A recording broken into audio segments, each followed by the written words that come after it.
Hey, welcome to Beyond Organic Wine. I'm Adam Huss. Beyond Organic Wine is a podcast and Substack about the ecology of wine. I explore how we think about wine and how we might rethink the way we define and approach wine if we allow our ideas to be guided by ecological considerations. If you'd like to support this podcast and the work that goes into each episode, please subscribe to the Beyond Organic Wine Substack at beyondorganicwine.substack.com. And you'll also get full access to all the podcasts, resources, and writing that happens there. If you'd like to contact me for any reason, please email me at connect@organicwinepodcast.com. And please follow and leave a great review in your podcast app. It's immensely helpful. Thank you for your support. And a huge thanks to those of you who already subscribe and support. I truly couldn't do it without you.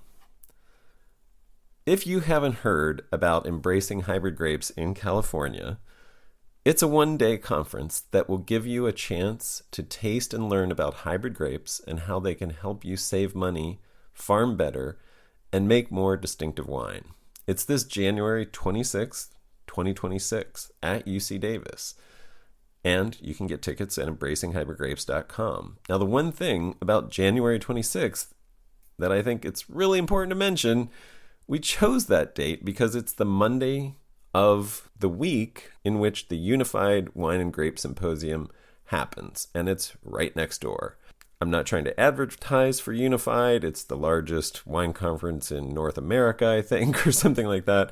Not trying to say you should go to it, but if you're planning to attend anyway, why not make a week of it and get a fresh perspective, maybe even a revolutionary perspective at Embracing Hybrid Grapes. That's at UC Davis, January 26th. It's the Monday of Unified. Keep an eye on our Instagram, Embracing Hybrid Grapes, for announcements about our speakers and panelists. There are already quite a few awesome ones announced there. And you can get tickets and more info at embracinghybridgrapes.com. I hope to see you there. My guest for this episode is Joseph Brinkley. Joseph is the Senior Director of Regenerative Organic Farming at Bonterra. He oversees farming of Bonterra's 800-plus acres of estate vineyards in Mendocino County, all of which are farmed organically. Bonterra is one of the largest organic B Corporation wineries in the U.S., and they are now the largest winery to achieve regenerative organic certification. Joseph discusses the importance of the social focus of the regenerative organic certification, which is unique in nearly all wine certification requirements. Since 2011, Joseph has helped Bonterra show the world that ecological best practices in viticulture, which includes the entire community, can be done at any scale. And they do this while producing delicious wines for under around $15 a bottle. We discuss all this, biodynamics, hybrid grapes in California, and much more. Enjoy. Joseph, thank you so much for doing this. Welcome to Beyond Organic Wine. I really have been looking forward to talking to you for a long time, actually. Thanks. Yeah, I'm glad to be here. Looking forward to our conversation, Adam. Thanks.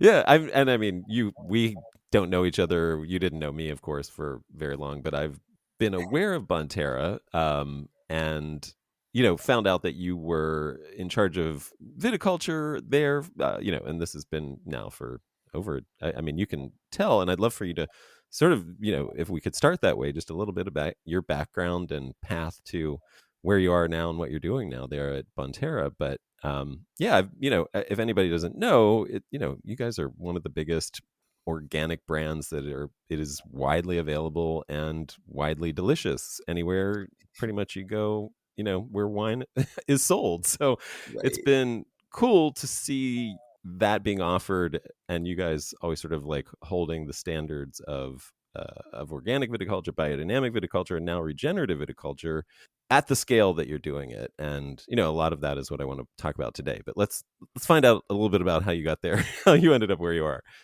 Great. Yeah. So currently, basically two overarching responsibilities. The title is Senior Director of Regenerative Organic Farming. So I oversee our farming operation, so all of the estate vineyards, and also our sustainability program. And then I'm also supporting sales and marketing through, different types of outreach, such as this, some speaking engagements, and others. And then in addition to that, the advocacy work I've been quite involved with since 2019, I believe it was. I came to Bonterra in 2013. I would like to say I've been there ever since. I did take a 13-month, what I like to call anti-sabbatical. I left thinking maybe the grass was greener somewhere else and realized it was just turf. So I came, I came back to Bonterra. So yeah, it's been a great journey. I've progressed through the company but always been on the farming side. Before Bonterra, I was working, well, a few different spots, but really got my start in the wine industry in 2006 with Gurgitch Hills. So Hmm. I met Ivo Jeramaz at JPI, Josephine Port Institute for Applied Biodynamics. I was working and living on this little farm in the middle of nowhere, southwestern Virginia, where we were making the biodynamic preparations. We'd host classes for people to learn how to make and use the preparations. And so we hosted a wine consultant who brought a bunch of his clients out for a little kind of wine centric focused deep dive into the preparations and such. And I met Evo there. That must have been in like, I don't know, '03, maybe '04. I went off to Kentucky to work on a farm there for a bit. And then at some point, Evo essentially convinced me to come to Napa to run his biodynamic program. And that was in 2006. I knew nothing about viticulture or wine. I knew some things about soil and plants and animals and biodynamics and such. So that was my entry into the wonderful world of wine and viticulture, and really have basically stayed in the industry for the most part ever since. Nice.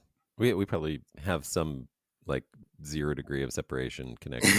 Like I'm you probably sure. know you probably know Dave Boss. I do. I do. I Yeah. worked with Dave at Gurgitch for a few years there. Yep, Yeah. exactly. Right on. Yeah, and I mean through JPI, like I think I know multiple people and have interviewed them for the podcast here who are either Oh, on the cool. board or past presidents, that kind of stuff. So Well, yeah, I'm so one of those as well, a past president yes, of the board right. as well. So there you go. Right. I actually, it's funny. I total non sequitur, but looking at real estate in California, especially Mendocino County and north of there, like Humboldt, because of changes in laws in California, there are all these very nice farms with like full on greenhouse operations and drying sheds and things like that that have been going for sale for relatively hmm affordable prices up in the up in the Yeah. woods, in the coastal woods. Yep. And I thought it would be a great opportunity for JPI to have a West Coast branch to just take over one of these old pot farms and start growing biodynamic preps like there. Anyway, hmm uh, Yeah. that's one of my harebrained business ideas for Nice, JPI. nice. Yeah, that idea in one form or another has definitely been in the conversation for as long as I can remember. Yeah, a JPI West, and it's still There you there. go. There you go. Can you? I mean, you've been at Bonterra long enough to be part of its history, and it's got a pretty illustrious history in California wine. I mean, the Fetzer family, one of the founders of and one of the promoters originally of organic viticulture in California, and sort of, they've been part of some of the seminal things. I mean, I think it's arguable that well anyway they had a big influence and in a positive sense. And so if you want to touch on like what that history is and like what you guys are actually doing today. Yeah, yeah. I mean, I would say there's a handful, but definitely the Fetzer family being one of the early adopters, along with the Fetzer family, the Fry family, coming out of Mendocino County. So Fetzer started the business in, I believe it was '68, with this kind of idea that what's good for the earth is good for the grapes, and that kind of influence, I feel like a lot of business decisions really focused on sustainability and in many different aspects before that was kind of a catchphrase. Right. Um, so really wanted to, I think, have a lighter touch, if you will, in some way. And then, yeah, the business grew, the company transformed. Some of the really instrumental figures, I would say, in organic and biodynamic viticulture, especially from the West Coast, though, would be Paul Dole and Alan York, both of which, and to give credit to Jimmy Fetzer. So Jimmy Fetzer and Alan York really did a lot of work in the early 90s together, kind of learning and teaching each other. Alan York knew biodynamics probably better than most. Jimmy Fetzer was an incredible viticulturalist, and they came together to kind of share that knowledge back and forth. And so, in Mendocino County, Jimmy, after the Fetzer family sold the business, many of the siblings went off to start their own vineyards and wineries and such. And so Jimmy grabbed this beautiful place in this little box canyon, which we now call McNabb.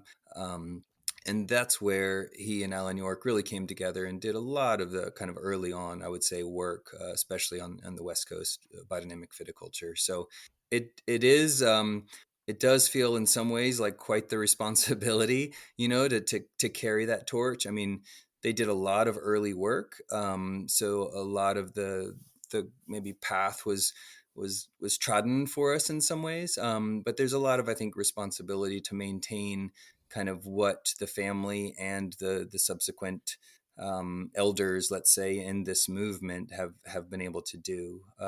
So Yeah. I feel it, it's quite the blessing, but also again a bit of a responsibility to maintain what was set out. We certainly wouldn't be in the place we are now if it weren't for the work of both the late Paul Dolan and Alan York, and all that they had done in the 90s, early aughts, and beyond.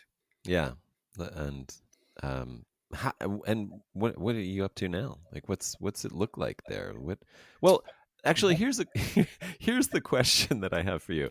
I mean, in a way, and you see old pictures of you with your dreadlocks, I believe, and I mean, I think in a lot of ways, like you have, I mean, I'm sure you at core are a similar person, have similar values and things like that, but I feel like even with a lot of these families, like gone through a transition from, for example, being a sort of family owned, arguably hippie origins company to what's now like a multinational corporation. And there's big changes that come with that. And to what extent do you maintain, the roots of that? And like, to what Mhm. extent is that part of the culture still? And, I don't know. I'm just curious about that because it's Mhm. such a, it feels like a transition that could be part of some people's business plans from the beginning. Like, how do you manage the values that you start with through, a scaling and growing and becoming something that is a much larger operation? Right. Yeah. It's a really good question because there's definitely a need for balance. I think that's a theme we continue to return to, whether it's the quality of the wine, our approach to farming, but also on the business sense. So I I I have only worked for Bonterra under the ownership of Conchi Toro. So I don't know what it was prior to that ownership, Gotcha. or Okay. under Yeah. Brown Foreman, or even the Fetzer family. I do know. So working for Gurgit Chills was family owned. Working for Conchitor and Bonterra is like you said, quite a large corporation. So there's certainly, I would say, benefits to both approaches. Um, some of maybe the what's fundamental is maintaining or ensuring alignment from all levels. That's from the top, the top CEO of the global corporation, to the local CEO, to our workers in the field, even, that we're all aligned and committed to maintaining a certain farming approach.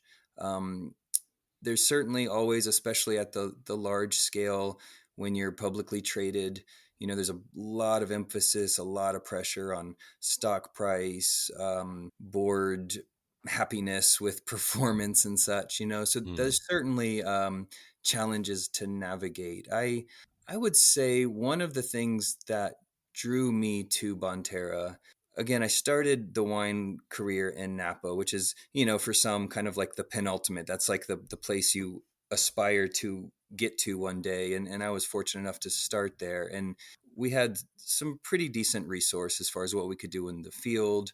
Um, and with that, the bottle price point isn't necessarily reachable for lots of folks. So Yeah. I loved the work we did. I loved the commitment. I would say Evo is still one of my, like, I'm one of his biggest fans, honestly, like an incredible mentor. The commitment that he has, I would say, is close to unsurpassed in the wine world as far as a commitment to the farming practices in such a way. Um, but one of the things that really drew me to Bonterra is this price point, that scale and price point that, I mean, I don't want to get in trouble from the marketing side here, but like we're a $10 bottle of wine, maybe 12 or whatever, but it's it's sub Yeah. 15. Okay. Yeah. Right. Yeah. So a sub $15 bottle of wine. Our scale has reduced slightly as far as the vineyard acreage goes, but at some point when I started, we were nearly 1,000 acres under vine that was being cultivated, not total land holding. And so a lot of the criticism, which I'm sure you're aware of, is that, whether it's biodynamic, regenerative, organic, whatever the approach that is not, let's say, kind of more mainstream conventional farming, can only be done, at a backyard, or if you're owned by a foundation, or blah, blah, blah. These things that are basically discrediting it to the point of where it's not a viable business. And so I think we at Bonterra have been able to show that that's not the case. We're about a 500,000 case brand. We span three different tiers from a, say, sub 15 to mid 20s up to the $50 range. So um, that, and just this approachability, accessibility of, a made with organic product, and in some cases, biodynamic fruit at a point in time going into these wines that are really pretty approachable, pretty accessible. So for me, that is a really big deal. And for the for whatever the benefits or the challenges from corporate ownership, that degree of capital certainly allows for things that other ownership models don't. Yeah. But again, I would say, I mean, I did a fair amount of consulting at some point in my life, and that's kind of the first ask. You don't have to believe in this. I'm not asking you to just like blindly jump in, but what I am asking is some degree of suspension of disbelief and some degree of alignment. Because if you're fighting internally on whether we're going to be organic or not, it really is an unnecessary distraction. Right. Yeah. Yeah. I mean, like, just jumping back a few thoughts in what you just said. I posited this as a sort of dichotomy, or a division somewhat in the perspective, even from people who are very environmentally minded, where it's like, half of us think we have to do this at scale, like you guys are doing, to show that it's possible, and the other half say, no, scale's part of the problem. Like, scale is monoculture, scale is like why we've degraded the landscape, etc. And it's almost like you can't win, in this situation, because you could get the same criticism from outside the environmental movement, from the conventional side, where like, they won't take you seriously unless you are big. And then once you get big, then your own people are like, you're part of the problem. um, so yeah, I mean, I don't know if you have any more to say about that, but I think that's a really interesting Yeah. dilemma. And how, where do you land on that? Yeah, I think in these 4 decades plus of going around the sun, I've come to think I understand a handful of things, less than I used to. But one is that life in so many aspects are not so binary. Mm, It's not so cut and dry, not so black and white, or there's a lot of yes and, I would say. um, and yep. and so both of those could be true. Yeah. I would say to the monoculture criticism that one could have a monoculture at 1 acre just as easily as 100 acres. So I think a lot of it is kind of our approach, maybe the philosophy that stands behind it, but also the practices that we employ daily, seasonally, yearly.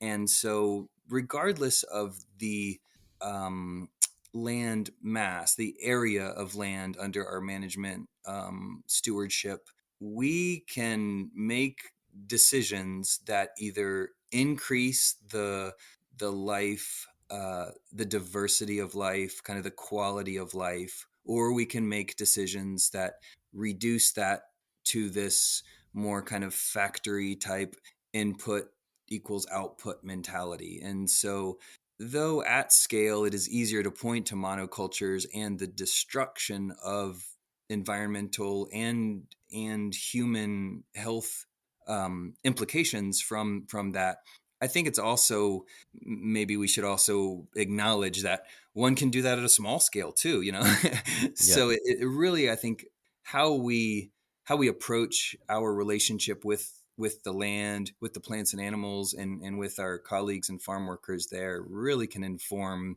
that regardless of scale. I mean, to underline some of how you are approaching that, what could you talk about, the certifications that Bonterra has and maintains, and the, kind of, you mentioned a sustainability program is separate from the viticultural practices and things that you're doing. I wonder if you could sort of talk about the more holistic approach to sustainability that goes on there, as well as everything else. Yeah, I think the sustainability program is really overarching, like a corporate sustainability program. So we've got either have or have had. I mean, you name it, we've probably had the cert if it felt like it was something of integrity. So from from carbon or climate neutral at one point. There's fish friendly farming, B Corp. There's zero waste. Organic at one point, certified Demeter biodynamic, regenerative organic. I'm sure I'm missing some. It really kind of has run the gamut on what we do, and for us, the reason that we have so many of these certifications, which can be a little bit confusing or challenging, I think, when you're really just trying to pinpoint the one thing or two things that any given consumer may care about, um, is that as a company at our scale of distribution, we find it really important that the claim that we're making, whether it's on pack or not, is verified by a third party. There's a lot of claims in the world, and I feel like oftentimes maybe people see there's a trend, so then they just claim that they're doing whatever that trend is. And for Yeah. us, we really, given that we're not small, we don't have people out to the vineyards or the winery to, check on whether we're doing what we're saying we're doing. We need, for two reasons, this third party verification. One of those reasons is, I think, to just um, give more consumer trust, or to allow a consumer to trust in the claim such that it's not just what we're saying. We're saying it would be lovely if everyone was just truthful and honest. However, given the place we are in the world, that's not always the case. Therefore, here's a third party that's verifying the claim. The other piece that I think is maybe equally or more important, honestly, is it also holds us internally to a degree of accountability. That if, for, let's say, for the vineyards, for example, maybe there's a challenging year with some pest that we haven't had such challenges with in the past. If we were, like, air quotes organic, or mostly organic, or you put in the adjective there, that I'm sure you've heard before, Yeah. the the the ease Practicing. in which, or the maybe the I don't know, the possibility of turning to a prohibited material to spray to take care of that pest in that given moment. um what is stopping that person other than their own integrity? And so I think for us, it's also important that no matter who comes and goes, who's managing the vineyard, who's overseeing the department, who's whoever at any level above or below those levels, there's another level that the company is clearly in on, because we have these certifications. And as I'm sure you know, if we were to do something like that, which we would not, but if we were, that puts us out of that certification for at least 3 years, right? That's not only the Right. organic, that's also the regenerative organic. So there's a lot of repercussions there. So I think, I know it's a debate, and I welcome debates in this way, and people have all the reasons for certifying, not certifying, whatever. And I'm not going to speak to those, only for our own. But I do think that's a really important part, of maintaining these certifications. Yeah, I like that. That's an argument haven't heard before, and I think there's something really important about that. That if I can put it this way, it sort of allows your values that are contained in those certifications to sort of transcend the um, ebbs and flows of the business Mhm. changes. So that That's it's right. like it transcends generational shifts and things like that. So that you Right. have, people can come and go, but your values remain intact through That's those right. certifications, and that is actually a really lovely thought. If I heard you in your listing of those certifications, it sounds like you might have dropped one or two is that are, I mean, maybe not one of the smaller ones, but have you dropped a major certification anytime recently? On it was really more, I'd say, on the carbon side. This Okay. has been an ongoing debate, I think, for at least 10 years or more. And so the carbon neutral, climate neutral, those things, we at some point decided that the resources we were putting into those could be perhaps better utilized in other ways within the company to maybe try to make a bigger impact within our own internal operations versus kind of like this setting aside money for an offsetting type project or whatever. So, Got it. so that's Insetting, shifted. I think they call that, right? Insetting versus offsetting. Correct, Yeah. exactly. And so that I think that was a bigger shift. On the farming side, we still have wines in the market certified Demeter because they were certified at that point in time, and the farm was. In the last handful of years, though, we've transitioned all of the farming certification to maintaining the organic certification and to the regenerative organic certification, finding that though I think the biodynamic approach has informed my life and my approach to growing to viticulture as well.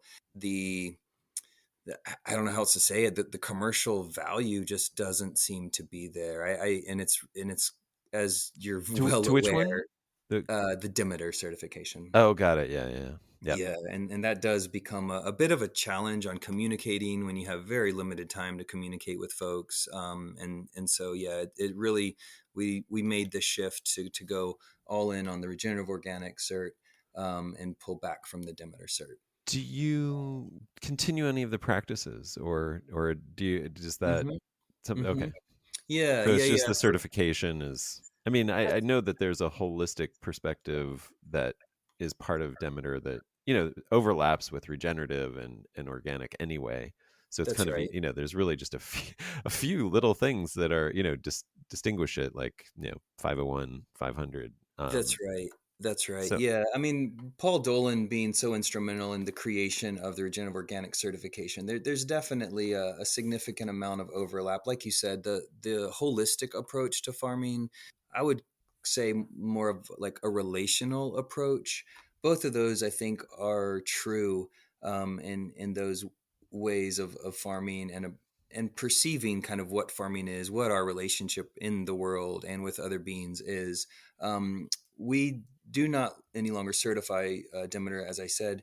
And really, I think the two things that I see are the biggest points of departure within biodynamic and regenerative organic is that the preparations, as you mentioned, 500, 501, and all of those preparation aspects don't exist in the regenerative organic. I mean, you can do them, right? But right, right. not a requirement.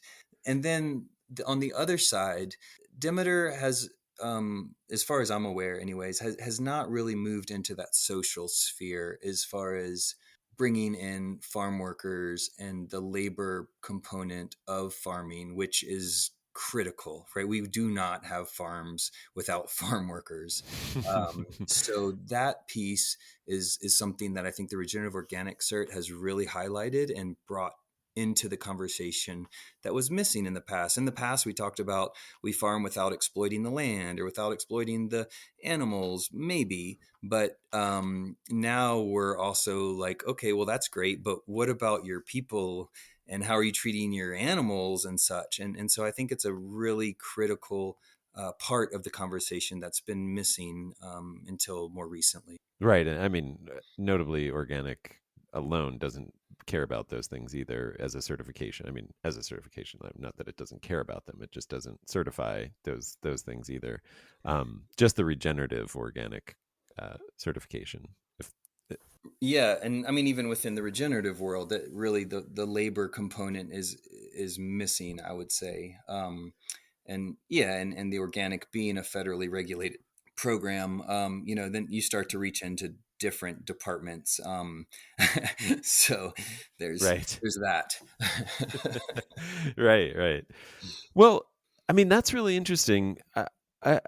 This it leads into a thought that I had, which is, you kind of obviously had some inspiration and some connection to farming through biodynamics, and I wonder, like, from a personal standpoint, how has that shifted? How do you see that now?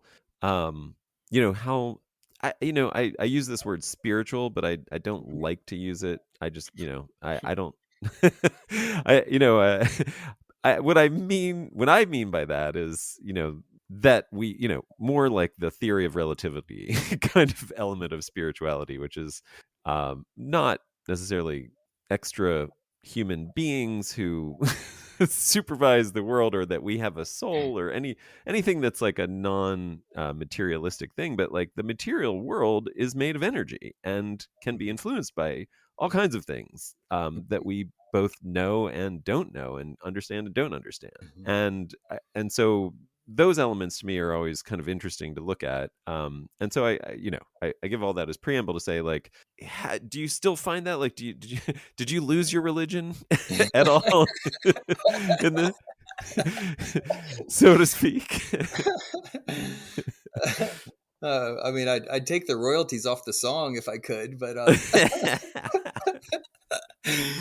yeah, I would say a lot of my early farming or agricultural experiences were on biodynamic farms, and my coming, let's say, into biodynamics was like so I was taking a I was pursuing a horticulture degree at Virginia Tech. So this is quite a while ago. Virginia Tech at the time was not interested in organics, even as one professor told me, a viable way to produce food.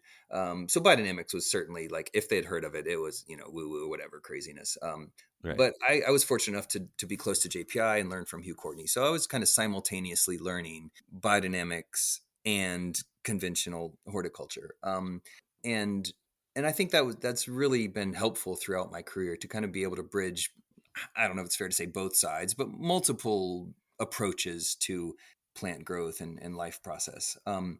So in some ways, I think biodynamics gave me almost like words, or the colors on the palette, to be able to better kind of understand and articulate what it is that I was kind of feeling, but didn't really know how to put necessarily words to it. What I think I most appreciate about biodynamics is that there is an acknowledgement that there is more to life than what can be weighed and measured. Mm. And and then, especially within biodynamic circles and meetings, you'll have hours and hours of debate of Steiner said this, that, or the other, and this is what he meant, whatever. So I I've been in those debates, less so now in the last many years, but I do appreciate this acknowledgement, because for me, and some of my own life history and experiences, that's not a question. That is as factual as that which can be weighed and measured. So it certainly has informed kind of my approach to farming, my approach to life, um, to kind of feel this, and a lot of the readings that I've done, a lot of Steiner's writings, Aaron Fried Pfeiffer's writings, all of these things have helped to inform my approach, not only to agriculture, to viticulture, to life as well. But I find a lot of use in that, whether it's practical or not. But also there's a fair amount of practical advice from biodynamic farmers, biodynamic writings, and such. So I would say, though I wouldn't necessarily claim any longer to be a biodynamic farmer, maybe, not real sure, but it's certainly I won't hold you something to that it. something that was instrumental in my development as a agriculturalist. Yeah.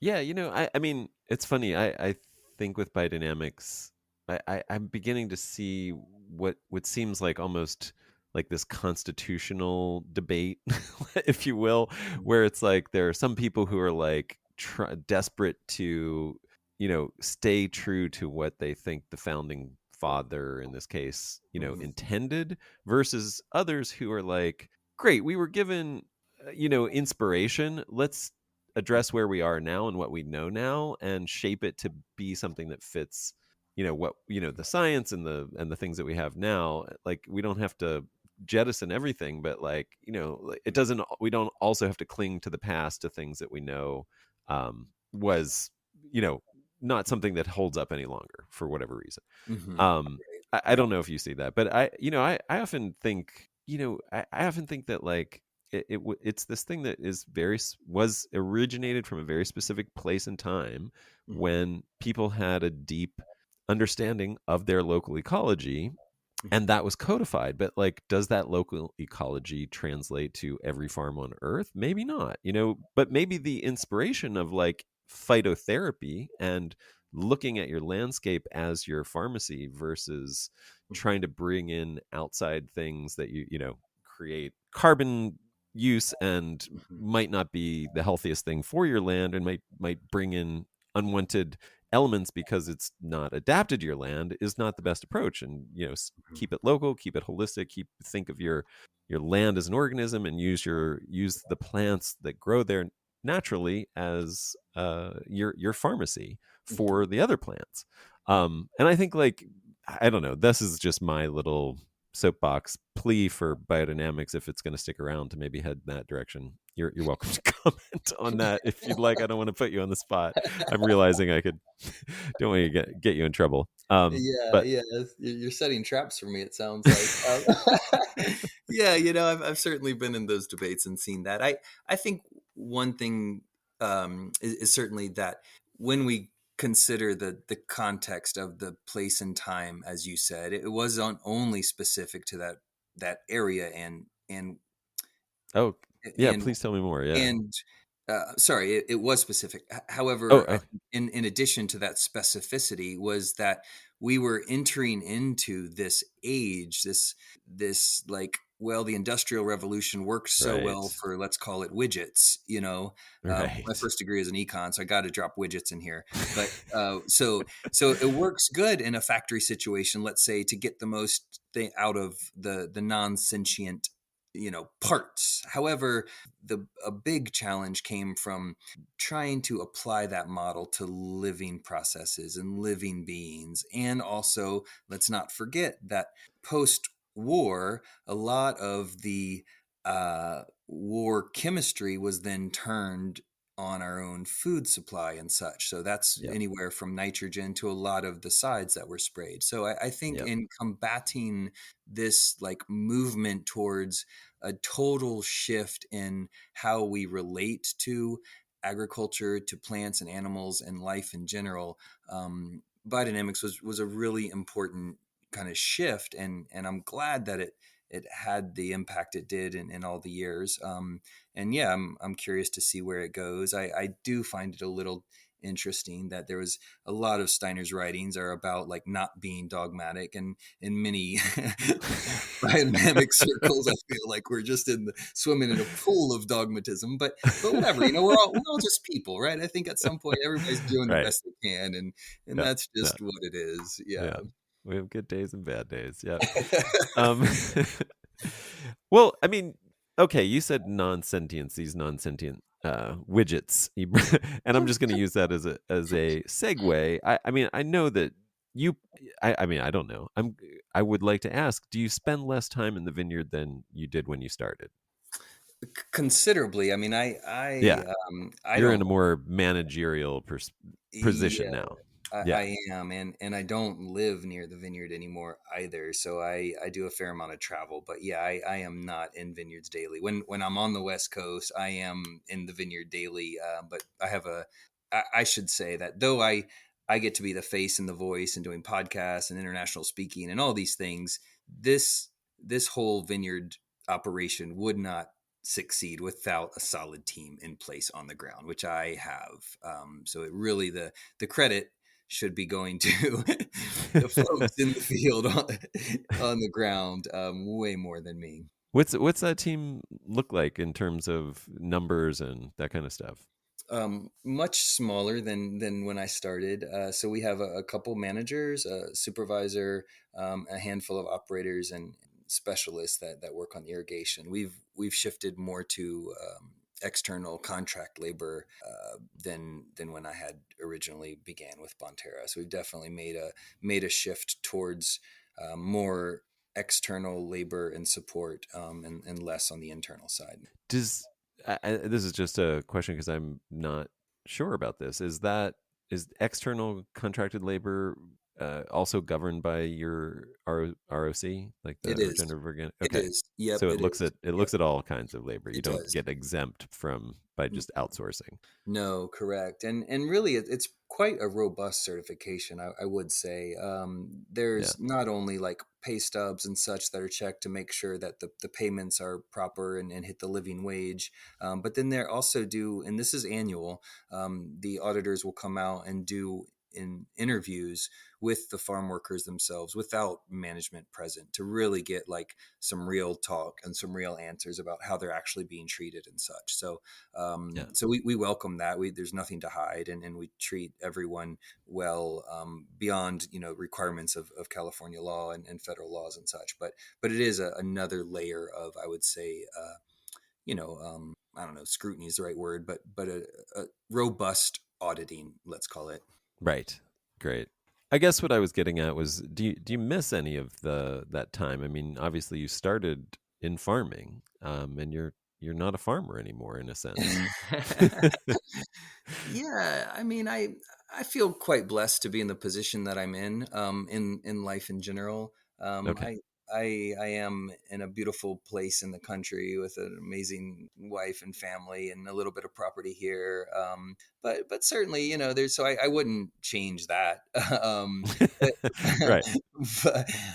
but but yeah, life is interesting. It's a bit of a journey. You never really know what's next.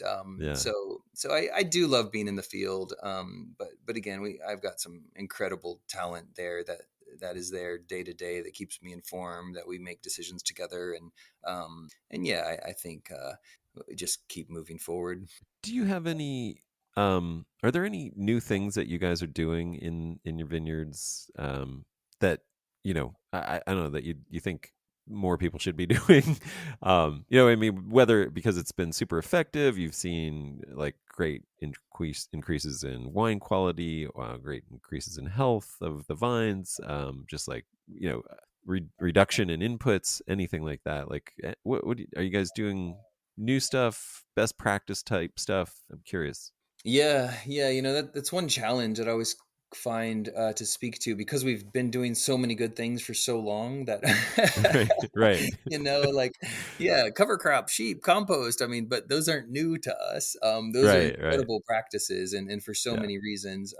I guess really on the one side would be more on the monitoring piece. So we did a pretty extensive soil carbon study, or just a carbon study in general, a handful of years ago that was published, really looking at um, how do management practices affect the carbon kind of, let's say, cycle. So whether we looked at some conventional neighboring vineyards, our organic vineyards, and at the time our biodynamic vineyards, and looked at both soil organic carbon, the carbon within the plant material, on our cultivated lands, and additionally carbon stores on the wildlands. And so that I thought was a great study. But given the resource required to follow up on that study, we were only able to do it a couple years, and then have not been able to continue it. So what we did move to, though, was this company called Agrology, and they have these meters, these arbiter meters, and so they really are able to track kind of real time carbon flows. Okay. And so to me, that's another kind of maybe level of how are we measuring and therefore managing kind of really the carbon flows. And I don't want to get so like tunnel visioned on carbon as sometimes happens in these discussions, but it is a a better perhaps way, though it's not completely comprehensive. I think it's a great way as a snapshot in time, and through time, because you're getting real time data to see like how does the carbon cycle through that system. So that's based on soil respiration. So again, not a perfect snapshot, but Hmm. sometimes some of the challenges with soil organic carbon is like, well, how was the sample collected, how is the sample being analyzed, what method are they using in the lab, and there's a lot of challenges to some of that data. So that to me is something new, kind of marrying technology with what I would say more ancient even approaches to farming as we do. um, and then that a few other meters. I never thought I'd be talking about how great meters and such were, because I've always been a proponent of physical observation. But I think that both um, technology and certain ways to monitor, whether it's sap flow or the vines water needs, soil and the systems, um, carbon flows and such. I think all of those things are really helpful as we start to kind of really consider what does our legacy look like, in the sense of, are we leaving this place better than than we inherited, or what are we leaving for the future. And so some of these things we can see, some of these things technology is helping us to utilize. And in some of these ways, also, we're looking at more automation. So, can we move towards a different level of automation, specifically around irrigation and how we're irrigating? Okay. Yeah, I mean, it sounds like that close observation and measurement are is another one of those both and things. Like they both Right. very important. Doesn't have Right. to exclude the other and actually help each other.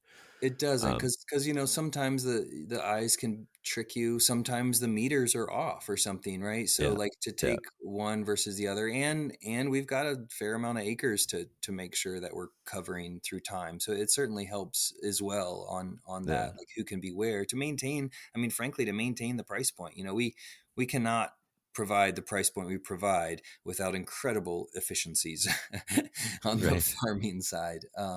And so yeah, I think it's helpful to be able to listen to the vine. When you see a vine, you can feel it, you can touch it, you can get an idea of where it is, especially as far as its water needs go. But you can't touch every vine, and in the hundreds of acres we're farming, so not at least in a reasonable amount of time. So I think Not both are for under needed. $15 a bottle. That too, yeah.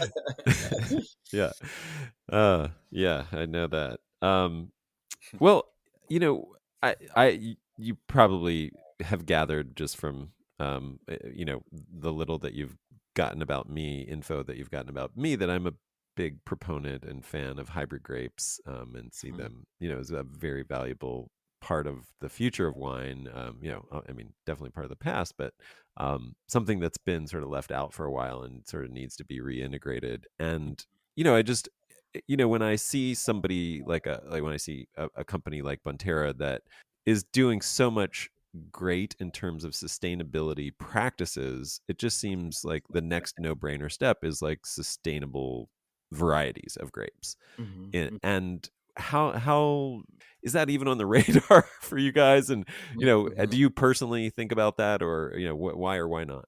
Right. Yeah. Yeah. I think it's a great question. I was in New Zealand for a conference I was speaking at earlier in the year, and it was definitely a point of conversation there. I given my roots and my connection to the East Coast, I think 100%, like East Coast viticulture, really east of the Rockies. I think it just Yeah.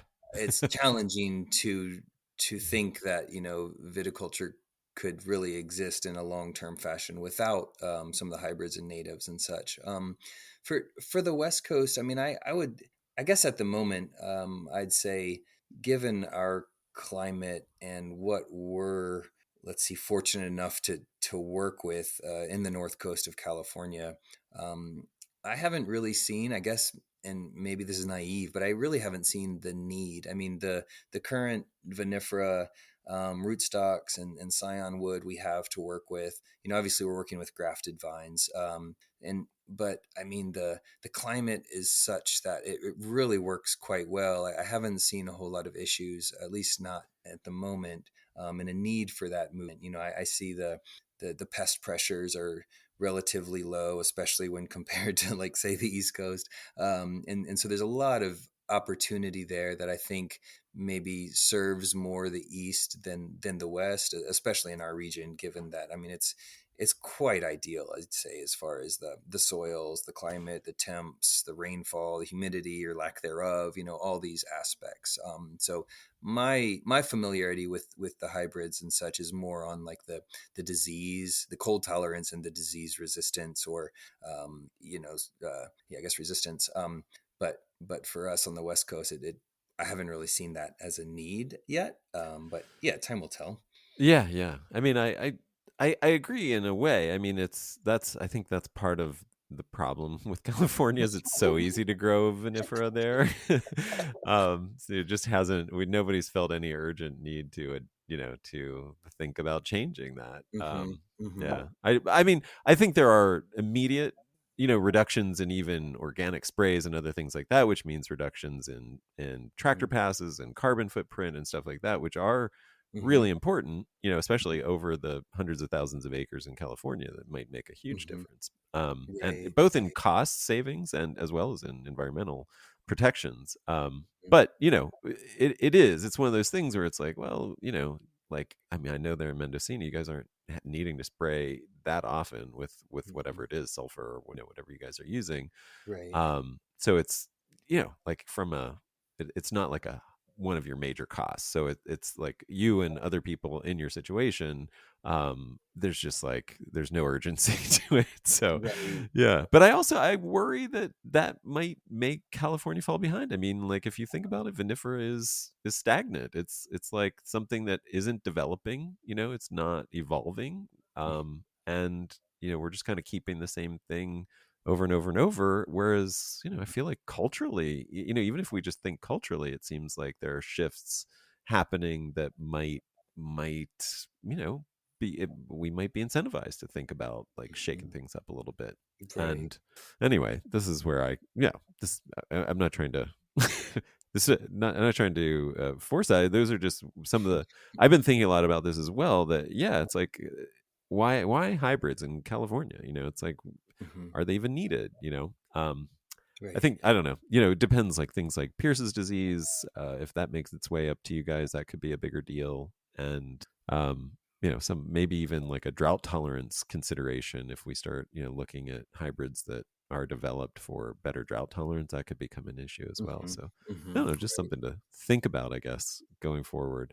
Yeah. um Yeah. It'll be interesting to see where that goes. Definitely. Hopefully, it's not like we're too late to the game, but yeah, right, right, we are right. quite blessed with, like, ideal Yes. conditions. Yes, yeah. I mean, Mendocino is gorgeous for anybody that hasn't been. So, I mean, give us the state of the wine world from the the political perspective, and what you're doing with advocacy, and what's happening in the world of wine, that Mhm. you're dealing with at that level. Yeah, yeah. The advocacy piece is really been instrumental through the vehicle of the Organic Trade Association, and then work with series as well. So the OTA is obviously quite focused, or fully focused on organic. So most of those meetings, and that advocacy work is really on supporting organic policy, more than just wine itself, really on how can we support the organic market development, support knowledge sharing for organic producers, supporting funding for organic research.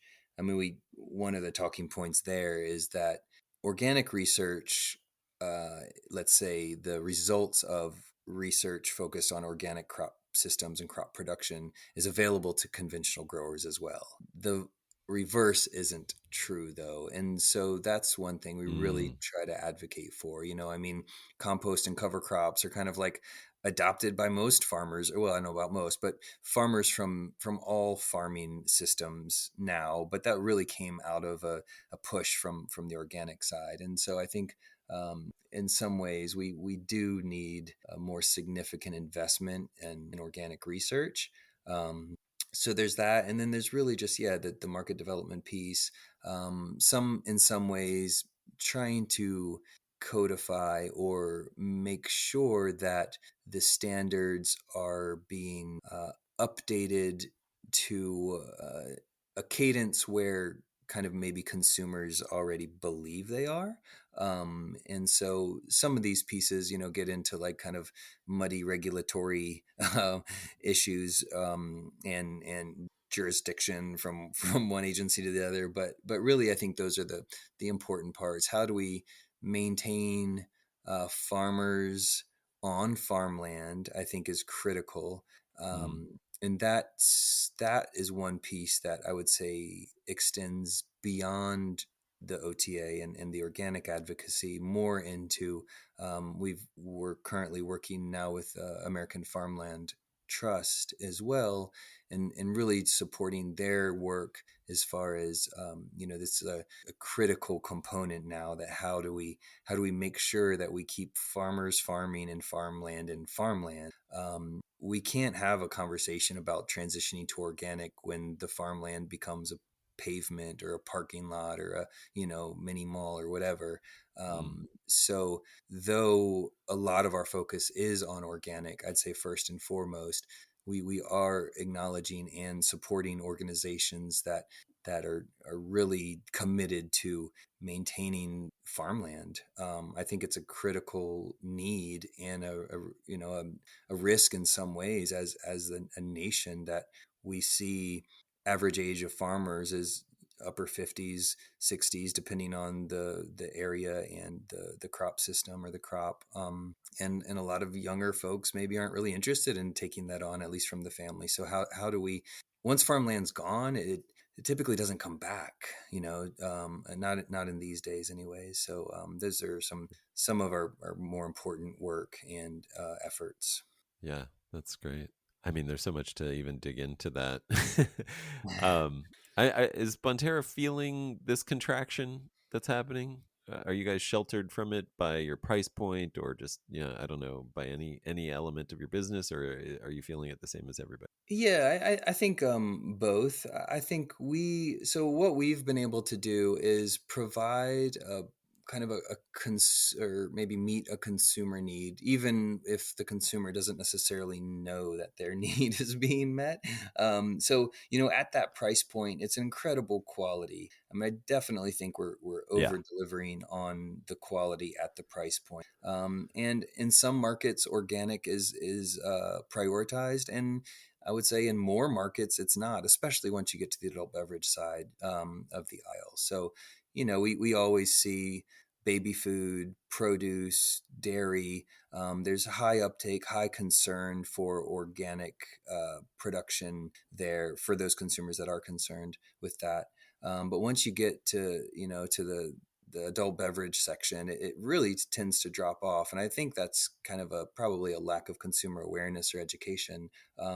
But for us, we are an incredible product and value regardless of whether you want or care that it's organic or not. So for us, it's been, we certainly have our organic supporters and proponents that go to us as like the organic brand, and then we have others too that just buy it because it's a phenomenal bottle of wine at a price point that you really can't beat. And yeah, so that's been helped, I'd say, and we certainly see some degree of contraction in the market. I mean, there's a lot of wines to choose from, but we find that we are better, let's say, than the category. So whatever the category is doing, Bonterra typically is doing better, and I think it's for some of those reasons.